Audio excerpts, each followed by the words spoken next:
Testing.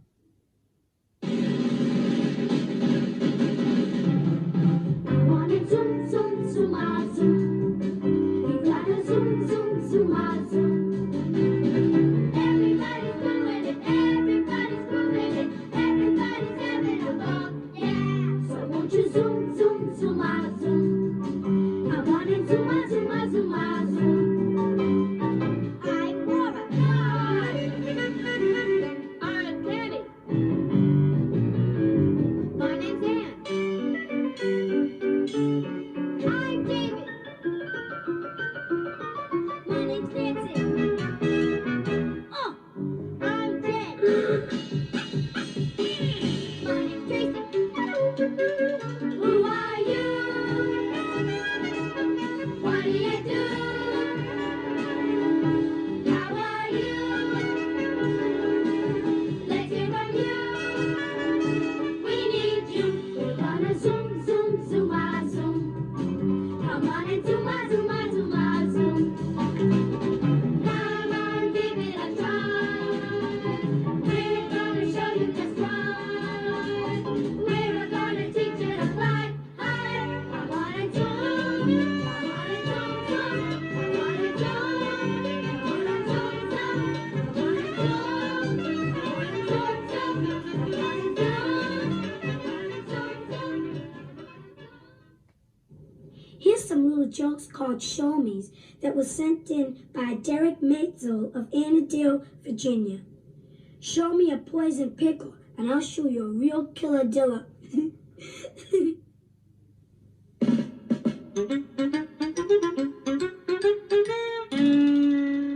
Rodney Hayden of Skowhegan, Maine, sent us this letter. My idea is a game called Limbo. The game is played with an arch, usually made of wooden sticks. The arch should be at least 4 feet high and about 5 feet wide. Oh, do the limbo. Tracy, Go under the limbo stick. Limbo, limbo. Go under the... No, Forget it. Tracy was fast, but she didn't quit. I am losing. Limbo, limbo. Go under the limbo stick. Limbo, you can't do that blowing around. Limbo. Go under the limbo stick. Limbo, limbo. She ran, so she must be sick. Limbo, limbo. David, go under the limbo stick. Limbo, limbo. Oh, do the limbo. Oh, do the limbo. Tracy, go under the limbo stick. Limbo, limbo. She Well, was she so didn't quit. Limbo, limbo. And go under the limbo stick. Limbo, limbo. Go, David, David. Go under the limbo stick. Limbo, limbo. He kissed it. You're out. You get on there. I won. No, you gotta do one. You gotta do this and then see how far. There's a wet spot. No, yeah. Oh, do the limbo. Oh, the limbo stick. Limbo, limbo. This is your last one. She won. This was sent in by Lynn Hirschberg of Oconomowoc, Wisconsin. Now you take a piece of string about 36 inches long, and then you get a nice big button, and you slip the string through one hole and then back through the other, and then you tie a knot in both ends of the strings, and then you center the button, put it in the center, and then you twirl it around.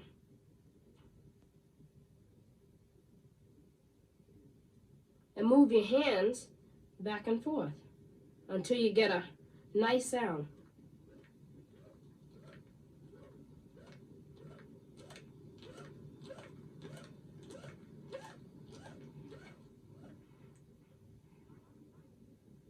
Try it at home. Show me a nurse mosquito, and I'll show you a jitterbug.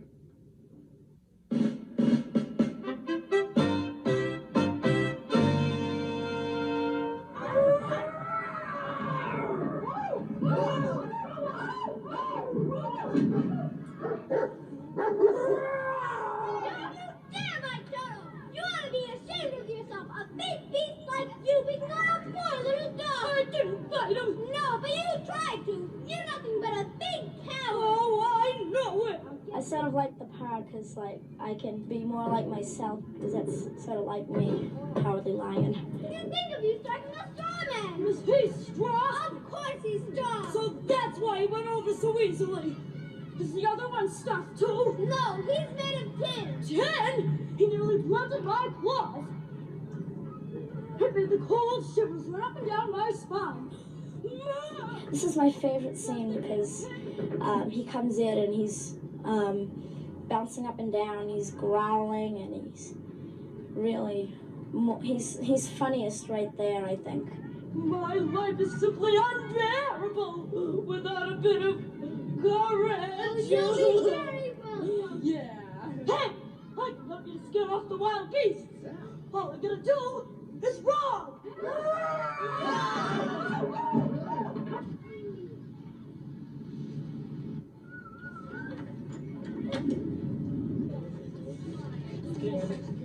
Every day the Boston Children's Theatre goes to different places and we perform stage reveal, and we do it in 2 shows, and we all set up the truck at the different places.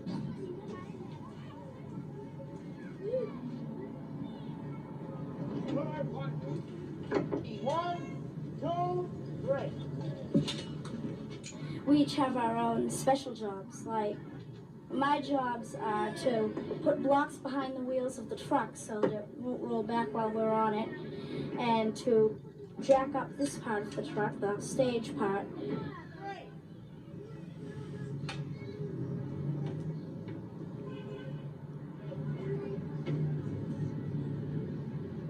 Debbie? Where's my zip Okay, do you want a round nose, a square nose, or a pointed nose? I want to try it. Okay, here. Do you want curly whiskers or straight ones?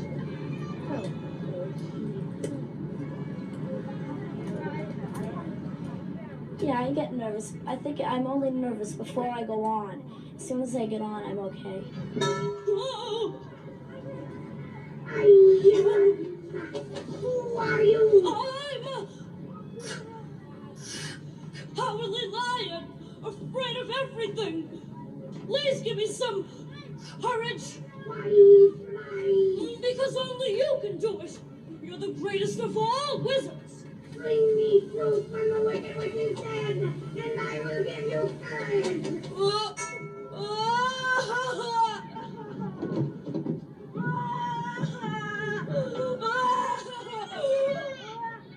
One thing that I have to work on when I'm on stage is coming in fast with the lines. Like, not saying the lines fast, but when someone says their line, as soon as they finish it, come in as quick as you can and start your line. The Oz scene with the wizard, we still have got to clean up those things of you tiptoeing off. It's tiptoeing when you do okay? But it was good. It really worked today. You had the life that you should have had the last couple of times. I don't know. A lion is supposed to be the king of beasts, but I'm afraid of everything. The part of the lion is really like, he's such a ham, and that's what I am. I'm a ham.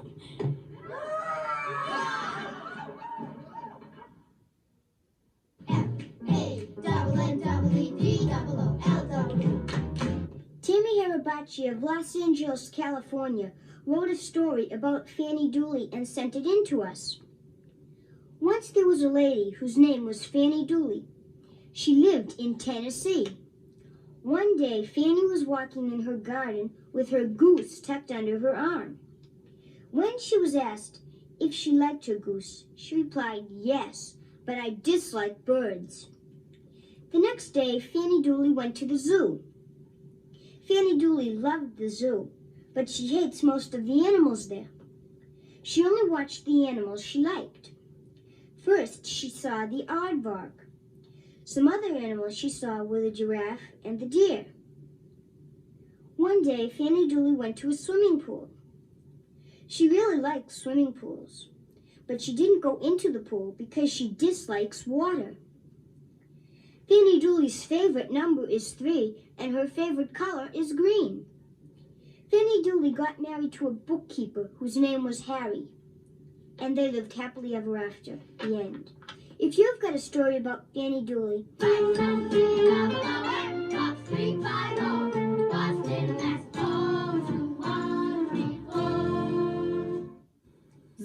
will resume after this important message.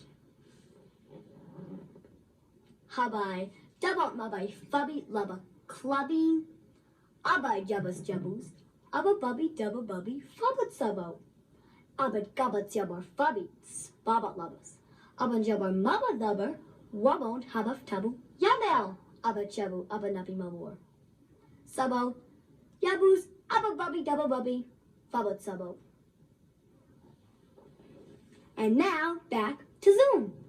Show me an elevator operator, and I'll show you a guy who has his ups and downs.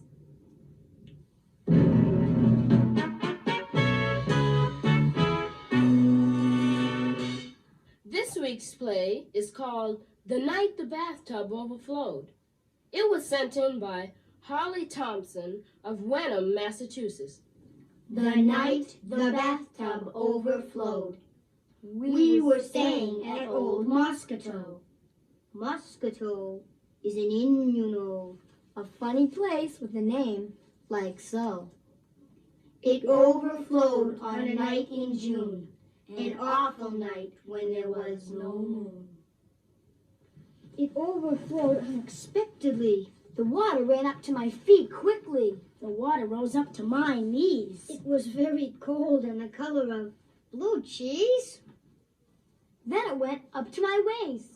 Oh my gosh! I'd better make haste. I suddenly realized the faucet was on. So I pulled the plug and the water went down. It was an awful night at Mosquito. The night the bathtub overflowed. Show me a cat who drank vinegar by mistake, and I'll show you a real sourpuss.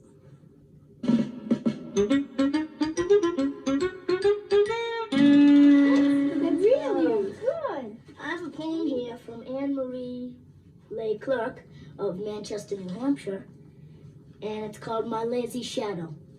My shadow is very lazy in winter. It gets up late in the morning and goes to bed early at night. If I want to wake him up, I just turn on the light. That's cute. I have one. Good one. It's a poem, and it's by Robin Rosiello of Shrewsbury, Massachusetts. And it's called, it's a poem, and it's called I Must Remember, and she wrote it herself. I must remember, turkey on Thanksgiving, pudding on Christmas, eggs on Easter, macaroni on Sunday, and spaghetti on Friday. But oh me, I'm such a dunce. I went and ate them all at once. Isn't that cute? I like that. That was good. Another one from Molly Mockingbird of Napa, California says, what does a 200-pound mouse say? What does a 200-pound mouse say? Squeak. No. Here, kitty, kitty. Oh, I have a story here called The Color-Eyed Dragon by Jonathan Lethem of New York, New York. Once upon a time, there was a dragon whose eyes could be different colors. Everybody thought it was bad, but one wise man said, "You're all too busy reading fairy tales where dragons are mean. Most dragons probably are very nice." Well, nobody believed that. So, the dragon, who was also magic, made himself small, sneaked into the traffic light, and made his eyes red so no one could go. So, all the traffic piled up for weeks and no one could go anywhere.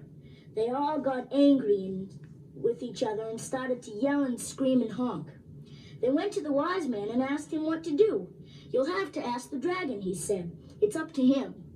So they all started to call for him, and suddenly the light turned yellow.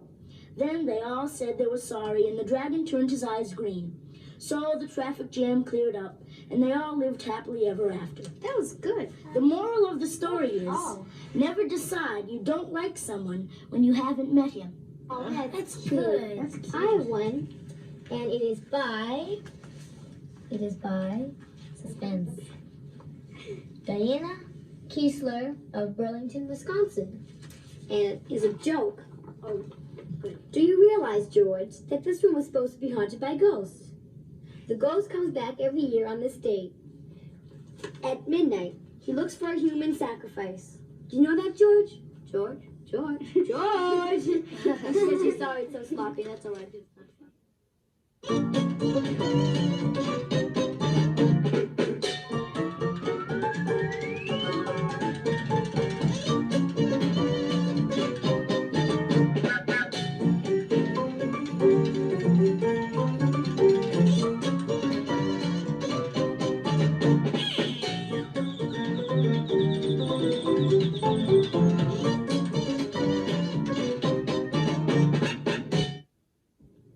Show me a horse that got lost in a wheat field, and I'll show you an animal that's running against the grain. Doom, doom, doom, do-a-zoom, do, do-a-zoom, do, do-a-zoom, do.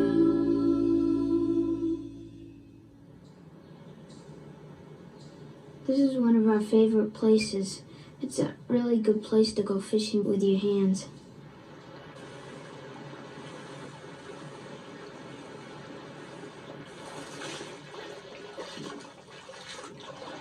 You gotta get the hang of grabbing them because they're all slimy, and the first couple of times you're probably gonna get poked a little by the fins on their back. But then after a while you really get going and you probably catch a lot and you wouldn't get poked as much. And they're really fast too. You gotta be quick. This will get him.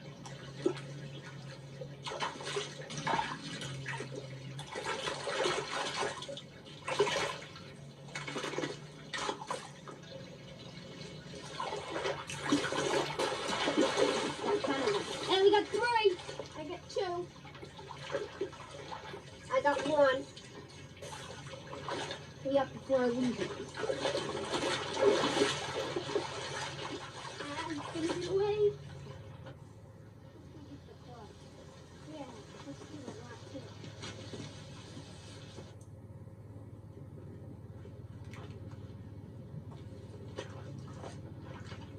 Well, after you catch all the fish that you need, you first look for good light gray clay.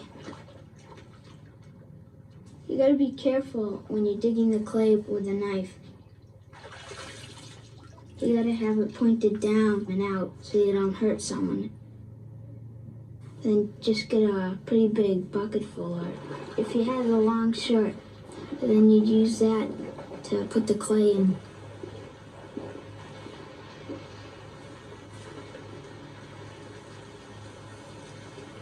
I'm gonna get the blue. Get a lot of it. After you dig the clay up, it's going to be pretty hard, so you're going to have to get water on it and squish it around with your hands or use a rock to pound it down.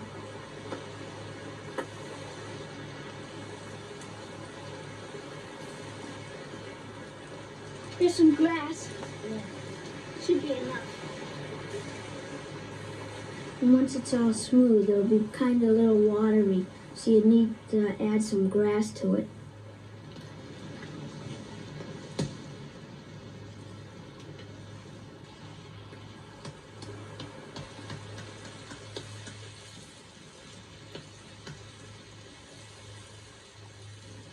After you start a pretty good fire, you wait a while until it burns down so it's mostly just hot coals. Then you move it over a little, and then you take the fish in the clay and you move them where the fire was in the hot ground. Then you move the fire back with some sticks back on top of it. And then you just wait around 15 to 20 minutes. After you have all the coals brushed off the fish, you should take a stick and you poke the clay and see if it's hard, like rock sort of. Then you know it's done. And then you push them aside onto cool ground. So when you try to cut it open, you don't burn yourself. After it's cooled off, you can sometimes see where the outline of the fish is. And then you cut around it and then you take the top off. Hope this fish comes out okay. Hope it tastes good too. You can have the first bite. Okay. It's really fun to stay out alone, like with a friend or a brother or something and do it all yourself, like living out in the wild, sort of like a caveman. And doing things yourself. Yeah. And then see what you come up with. Here's a book from Veronique Bernard of Newton Highlands, Mass. She wrote it and illustrated it, and it's called So You Want to Be a Big Fish. Once upon a time, there lived the loneliest, smallest fish in the world. He lived in the big blue sea with all the big fish. The little fish didn't have any friends because he was so small. He decided to eat for 7 days and 7 nights. He ate and ate and ate and ate and ate and ate. What a pig, my Lord. And on the 7th day, he still ate. The little fish said, now that I'm so big, I can go with them. On the other side of the sea, the big fish said, hey, you guys, let's go scare the little fish on the other side of the sea.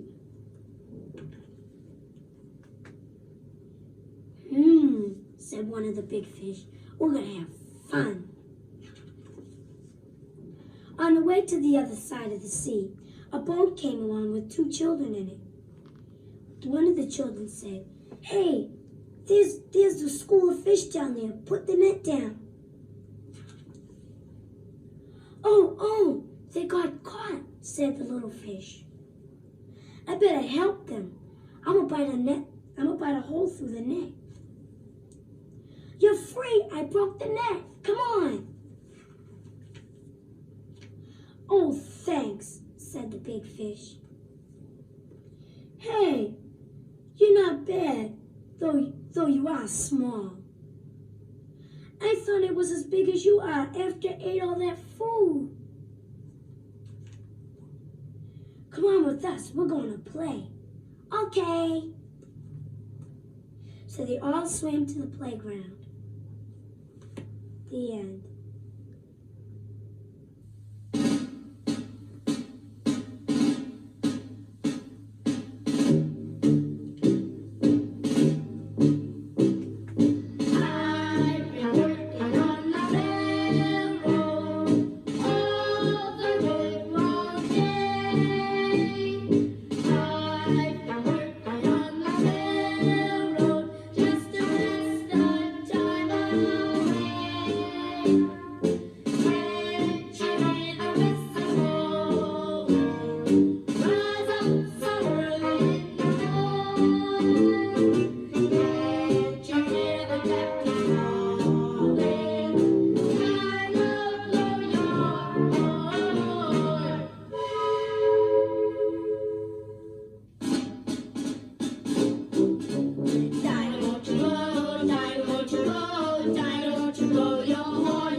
You hear the captain calling.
right? You got an idea that's out of sight. So you jump out of bed, look around your room, you're gonna write it all down and send it to Zoom. Or say you just seen something on the show, or someone cool you just gotta know. Write it all down, don't make a mess, and don't forget your name and address. Include a stamp so we can drop you a card, then dip your note in the bucket of lard. David doesn't know what he's talking about. You put it in an envelope without a doubt. Take your typewriter, pencil, or pen, and if you make a mistake, you gotta do it again. Write something up below and Box 350, Boston, Mass. 02134. Show me a sassy bug and I'll show you a cocky roach. We're gonna zoom, zoom, zoom, ah, zoom. I'm gonna zoom, ah, zoom, ah, zoom, ah, zoom. Come on, give it a try. We're gonna show you this one. We're gonna teach you to fly high. I'm gonna zoom, I'm gonna zoom, zoom. I'm gonna zoom, I'm gonna zoom, zoom. I'm gonna zoom, I'm gonna zoom, zoom. I'm gonna zoom.